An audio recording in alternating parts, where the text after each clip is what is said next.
My next step is to prepare the paste for the top of the molokheya.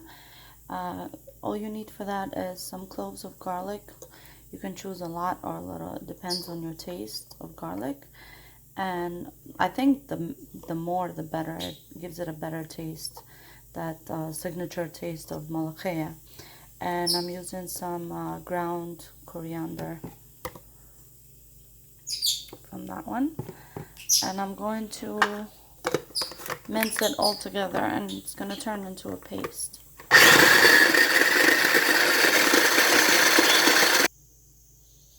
And that's what it looks like once it's mixed together.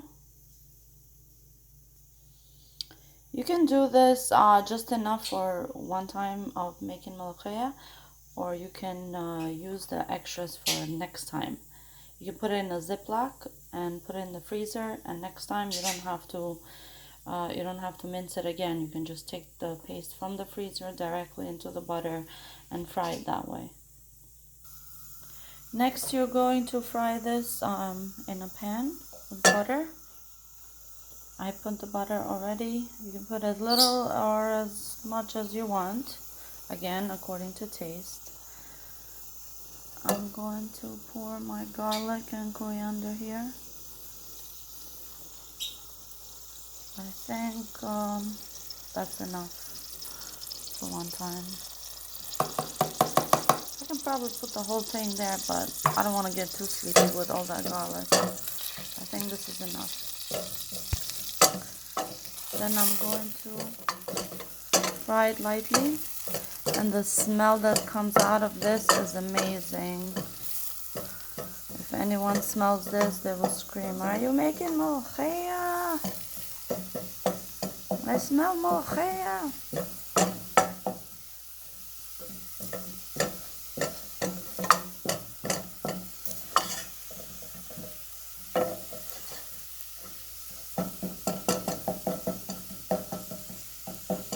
You don't want this to turn black, you just want it to fry a little bit and the garlic to release its smell.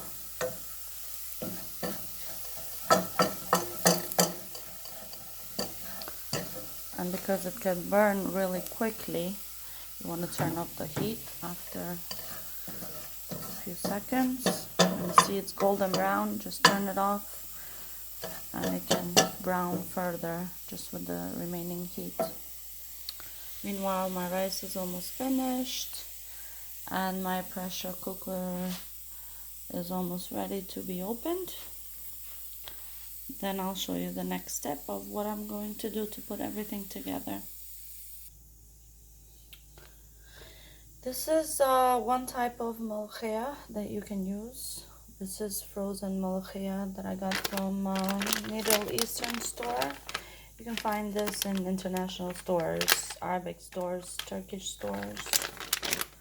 If you can find this in the frozen aisle.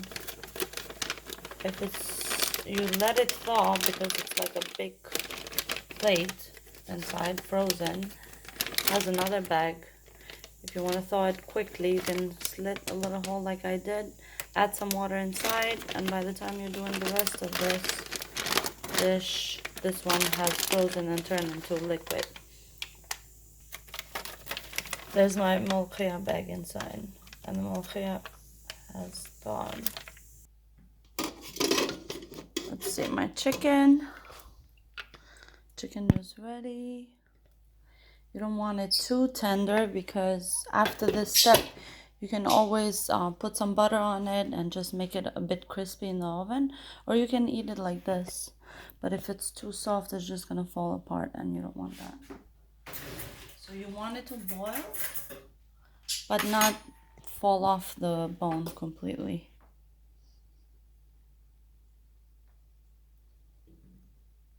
This is ready to be eaten. Or I can put it in the oven, in a tray, cover it in butter, and let it broil for a few seconds, just so you can get that red crisp to it. I will add the molokheya on top of the garlic and the coriander. You see the molokheya is all soft now. So these were basically leaves that were chopped or minced very small. You could probably do this with spinach too. You just mince it very small. And after that, I'm going to add the soup from the chicken onto the molokheya. I don't want to add all of it because then the molokheya would be too thin. I will only add enough for the consistency that I like the molokheya to be in.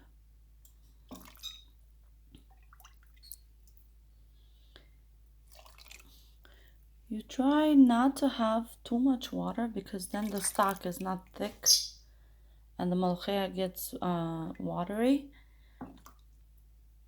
But if you have a lot of chicken, you can add more water and then save the extra soup for next time or turn it into a different kind of soup. Sometimes if I want to cook more, I'll just make extra soup stock and then use some of it for my molokheya and use some of it for soup the next day. I do have a lot of soup left today. I think for one bag of molokheya, that's enough. That's enough chicken stock. You want the molokheya to be a little bit thick and very green. Mine doesn't look very green because of the light, but it's green.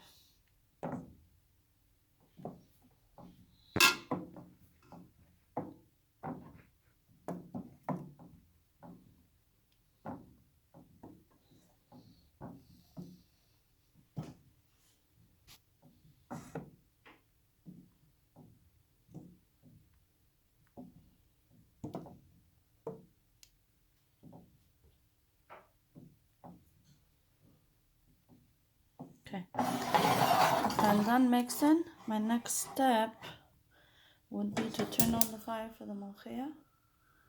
Medium heat. You want it to slowly cook, only for a few minutes. You want the garlic taste to be mixed with the molokheya and the leaves to cook, but because they're so small, they don't need too much cooking, and the chicken stock is already cooked, so only a few minutes. Once you start seeing the bubbles come through here, that the molokheya is about to boil, you let it come up to here and then turn it off. You don't want the whole layer to flip over because then the molokheya, I don't know, doesn't taste right. It doesn't look right either. You just let the tastes combine together. You don't want to overcook it. After all, it's a vegetable or a leaf and you don't want to cook it too much. So there's the rice, there's the molokheya, this is finished, and there's the chicken. You will put it together in one dish.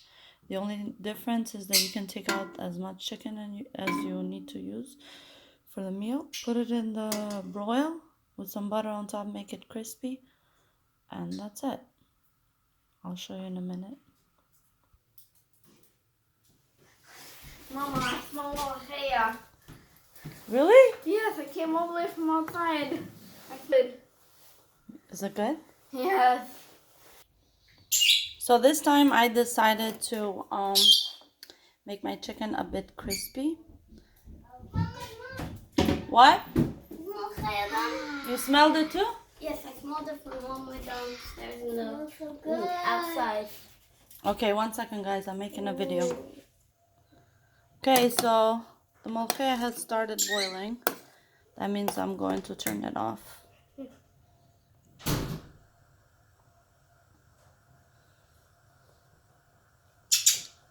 That's it. Once it starts, you just turn it off. Give it a mix. And the molokheya is ready to be served.